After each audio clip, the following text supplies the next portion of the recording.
सभी को नमो नमः। आज की क्लास में हम पढ़ने जा रहे हैं, बहुत ही अच्छा टॉपिक है प्रत्यय। एक प्रत्यय की वीडियो मैं पहले भी बना चुका हूँ, लेकिन अब जो मैं प्रत्यय उससे आगे की प्रत्यय कराने जा रहा हूँ जो हमारी बोर्ड की क्लास में काम आएंगे। प्रत्यय सबसे पहले मैं आपको बता देता हूँ, परिचय करा देता हूँ प्रत्यय से संबंधित कि प्रतीयते विधीयते इति प्रत्यय मतलब वे मूल शब्द या शब्दांश जिस भी धातु या शब्द के अंत में जुड़ जाते हैं उसके अर्थ में परिवर्तन कर देते हैं, उसे हम प्रत्यय कहते हैं।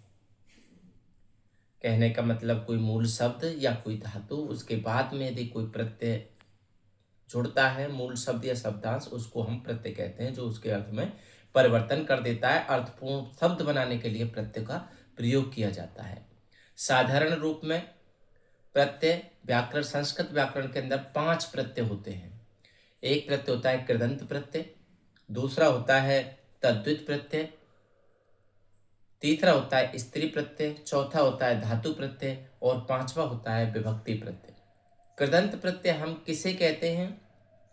जो प्रत्यय किसी धातु के अंत में जुड़ते हैं उसे हम कृदंत प्रत्यय कहते हैं। जैसे तुमुन, कत्वा, अनियर आदि।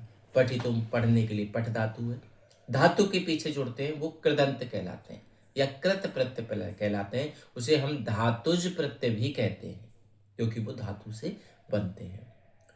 जो प्रत्यय, अब आ जाते हैं नेक्स्ट, जो प्रत्यय तद्धित प्रत्यय, जो प्रत्यय धातु को छोड़ करके अन्य शब्दों के साथ जुड़े होते हैं उन प्रत्ययों को हम तद्धित प्रत्यय कहते हैं।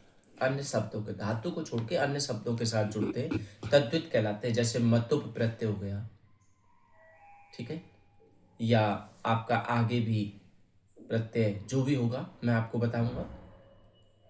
स्त्री प्रत्यय नेक्स्ट, तीसरा, जो प्रत्यय पुल्लिंग वाचक शब्द को स्त्रीलिंग वाचक शब्द बनाने के लिए काम में आता है उसे स्त्री प्रत्यय कहते हैं।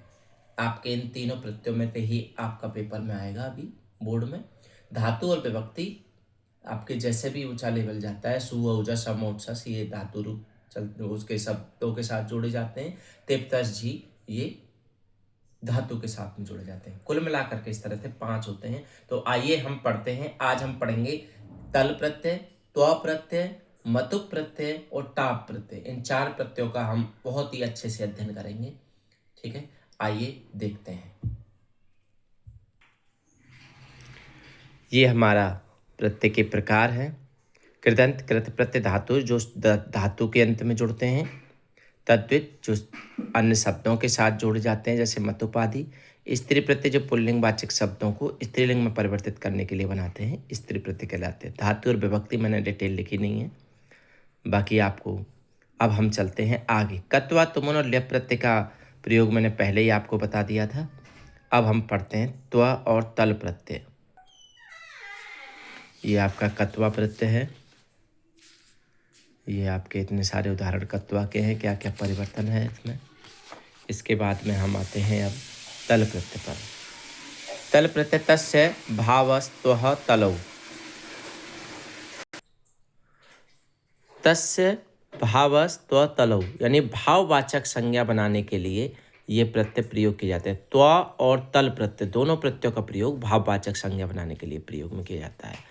अब हम स्पेशल तल प्रत्यय पढ़ रहे हैं। तल प्रत्यय का प्रयोग स्त्रीलिंग में किया जाता है।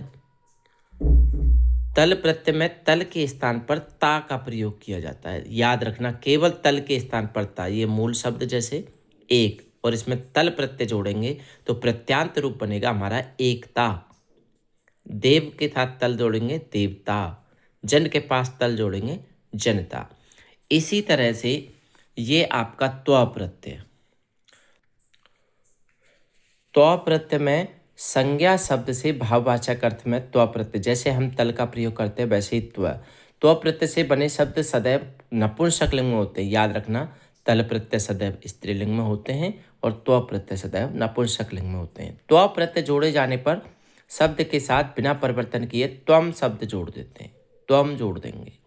मूल शब्द यह है, जैसे एक में जोड़ा त्वा प्रत्यय जोड़ा तो क्या बन गया? त्वम। मैं और लगा दिया नेक्स्ट, त्वम।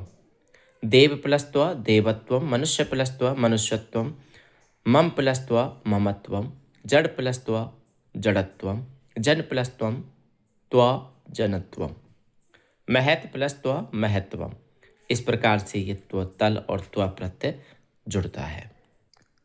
एक साथ इसके उदाहरण भी देख सकते हैं आप, इस चाहे तो स्क्रीनशॉट ले लो कि इस तरह से कहता है। ये आपके तल प्रत्यय के उदाहरण हैं, ये आपके त्व प्रत्यय के उदाहरण हैं। पेपर में जब हमको आता है इन दोनों में से एक एक शब्द, एक एक प्रत्यय दोनों में से पूछा जाता है। ठीक है, अब हम पढ़ते हैं, पहले स्त्रीलिंग बाद में पढ़ेंगे, अभी हम मतु प्रत्यय पढ़ते हैं। मतु प्रत्यय का प्रयोग भाववाचक संज्ञा बनाने में किया जाता है। बाला या बाली या बाले अर्थ में प्रयोग करते हैं। प्रत्यय का प्रयोग करने पर मान, मति और मत चोट शेष रहता है। पुल्लिंग में मान, स्त्रीलिंग में मति और नपुंसकलिंग में मत। तीनों उदाहरण देख लें, श्रीमान, श्रीमती और श्रीमत। यदि शब्द के अंत या उपदा में, उपदा कहते हैं सेकंड लास्ट अक्षर में पीछे से, ए या आ या मैं हो तो मैं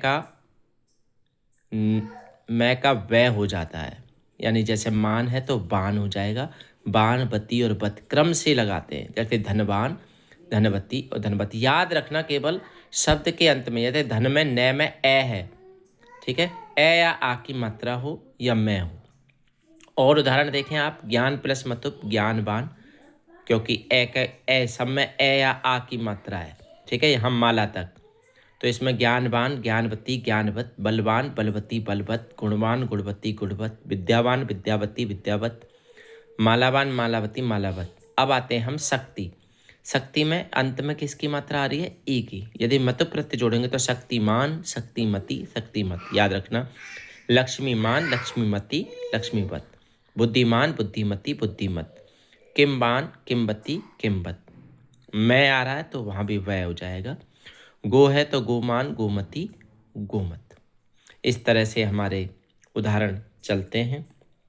मतु प्रत्यय को हम और भी स्पष्टीकरण तरीका से देखते हैं, तो हम इसका सूत्र यह है आपका, और तद अस्य अस्ति अस्मिन इति मतुप, यानी बाला, बाली, बाले इत्यादि अर्थ में इसमें इस प्रत्यय से बने हुए जातिवाचक संज्ञा का बोध कराते हैं।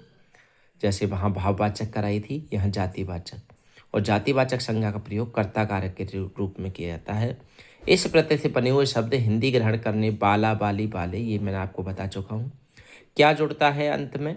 बानवती पद और मानमती मत। सेम उदाहरण इसी के हैं, अच्छे से पढ़ लें इनको। ठीक है, आगे बहुत काम आएंगे ये। अब हम आगे चलते हैं नेक्स्ट स्त्री प्रत्यय पर। स्त्री प्रत्यय में टाप प्रत्यय आता है।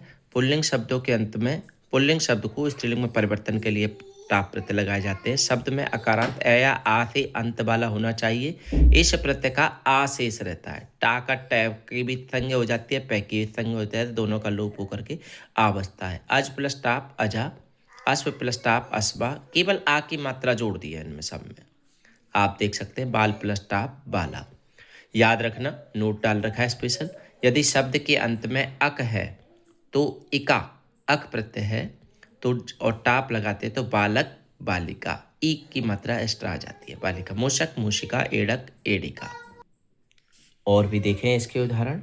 इस तरह से बहुत सारे उदाहरण, ये किस किस सूत्र से करते हैं ये आपको पूछा नहीं जाएगा बोर्ड की क्लास में, केवल प्रतियोगी परीक्षाओं में पूछा जाएगा कि किस सूत्र से हम टै का और पै का लोप करते हैं। तो इसमें सीधा सीधा दे रखा है, आप अच्छे से इनको पढ़ लें।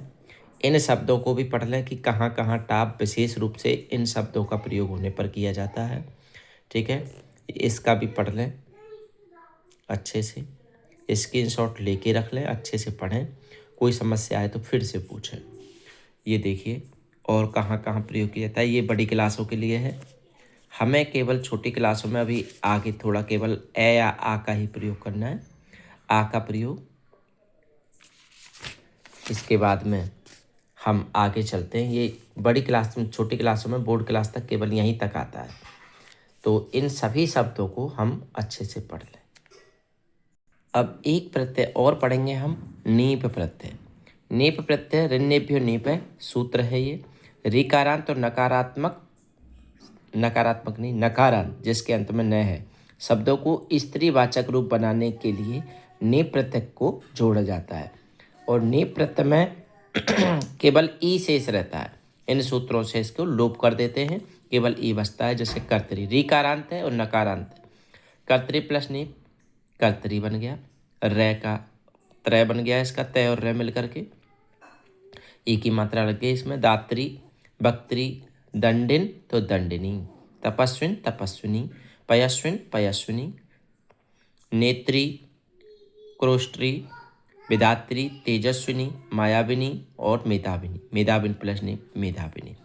ये इसका एक एक्स्ट्रा सूत्र और है, इस कारण से इसमें नीप प्रत्यय जोड़ा जाता है। साधारण रूप से आएगा आपको स्त्री प्रत्यय में टाप और नीप प्रत्यय। इस तरह से आज हमने प्रत्यय पढ़े, प्रत्यय को अच्छे से समझा। प्रत्यय से संबंधित कोई से भी शब्द में या किसी भी प्रत्यय में आपको कोई समस्या है तो आप पर्सनल पूछ सकते हैं, कमेंट्स कर सकते हैं और आगे आप बढ़ सकते हैं। जिस भी टॉपिक पर हम बनाते हैं रोजाना अपडेट रहिए और देखते रहिए। धन्यवाद।